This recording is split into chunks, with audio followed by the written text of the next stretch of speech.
Today I'm going to be talking about Black Clover episode 134. It's called Those Who Have Been Gathered. So before we even get into it, make sure you subscribe because I'm trying to hit 1,000 subscribers today. Make sure you hit the like button. Other than that, I'm going to be talking to y'all in the comments, and let's get straight into the video.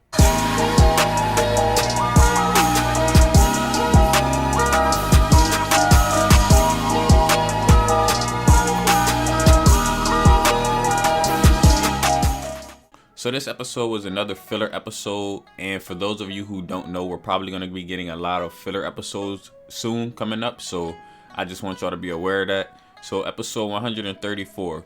Last time we got the preview for this, a lot of people thought this was going to be a more serious episode, but it actually was a more fun type of episode, and it didn't happen in the manga, but it kind of solidifies some stuff that we already know happened in the manga and some stuff that we already know happened in the anime. So that's what I'm gonna mainly focus on. Basically, Mereoleona drags Asta and Noelle to the Vermilion family house, and they drag them there because the whole like joke was gonna be like they're gonna go on a top secret mission, or so that's what they thought. But what really ended up happening was they were there to celebrate Sister Teresa's birthday. For those of you who don't remember Sister Teresa, she was the one from way back in early Black Clover, and she protected the children whenever they were kidnapped and about to have their mana stolen.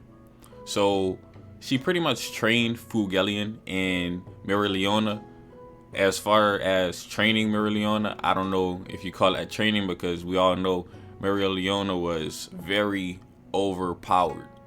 And she is. They literally said it in this episode. So I'm glad they said it in this episode. They were like, she became very overpowered. And I like them touching kind of on the Vermilion's backstory, because it seems like Mereoleona was just wild. And her magic is a lot more brutal and a lot more raw than Fugelian's. Fugelian has like more mana control, as in controlling his mana in a way that, you know, he manipulates his mana. Mirio, on the other hand, she has more mana that she can just envelop her fists and just like start physically attacking things, which I like. It's more of a raw approach to her mana. So Ghosh ends up going to this celebration also, but he's in the form of a kid. And I wanted to bring this up because a lot of people were asking, how did Julius Novachrono transform way back in the beginning? Remember, he was an old lady in the beginning, and he kind of tricked Asta into believing he was an old lady. And people were asking, how can he transform into an old lady? Does he have two types of magic? And this can be a possible explanation, because Ghosh was turned into a child using transformation magic, and it's possible that in early Black Clover, Julius was turned into an old lady using transformation magic. I'm not saying that's what happened. I'm just saying it's a possible explanation. Also, he could have been turned using some type of magic item. He doesn't necessarily have to have a second magic type in order to transform. He could use someone else's help or a magic item. I'm pretty sure someone like Julius has a knowledge of a way to do that, you know? Not straying too much from talking about Ghosh, but I think it's pretty cool how Asta noticed his ki, because he was transformed into a different form, but Asta still recognized his ki. I think that's really cool that Asta's pretty much gained mastery over ki sensory. I think that's really, really cool that they touched on that. We also learned a couple more things about mana and mana training in general.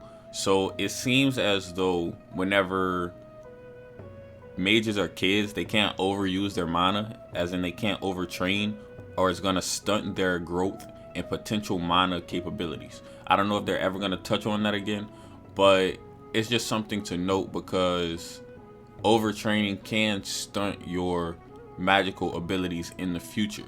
Another thing I want to touch on is how they said that Fugelian really couldn't control his mana as much when he was a kid. And this is something I tried to tell a lot of people. For some reason, like, a lot of people didn't accept this when I tried to say it. But basically, my theory was how if you have more mana, essentially, it's going to be harder to control.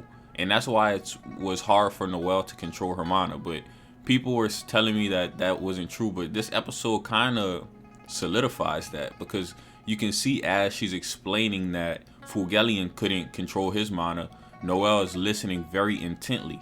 So she's like kind of relieved that she wasn't the only one who couldn't control her mana. And like I said, I've been trying to say she has a lot of mana compared to a lot of other people. So naturally it should make sense that it's going to be harder for her to control.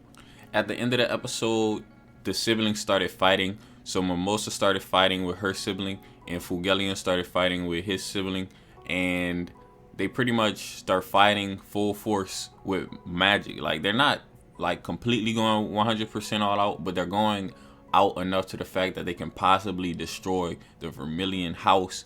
And Teresa's not having that, so she stops them, and Noelle is impressed. She pretty much stops everybody. I don't really think that she's as powerful as they make her out to be. She basically was able to stop the fights due to her respect. You know, a lot of people respect their elders, and I think it's no different with Teresa. She trained Fulgelian, and she also trained Mereoleona, so they have a lot of respect for her. It doesn't necessarily mean that she's still stronger than them, because, you know, it is possible for you to surpass your sensei, and I think that's the case. They surpassed their sensei, but they just respect her so much. So the fact that she used her magic against them, they just automatically stopped fighting because they have so much respect for her. I don't really think it's a strength thing. I think they just, like I said, have a lot of respect for her. So with that being said, that's pretty much all I wanted to touch on in this episode. That's pretty much all I think I should have had to touch on, but hopefully you guys enjoyed the video. Like I said, I'm trying to get to 1K, so subscribe if you're not already. I'm going to be talking to you guys down in the comments. Hopefully you guys enjoyed the video. And it's been your boy, NeoXO, and I'm out.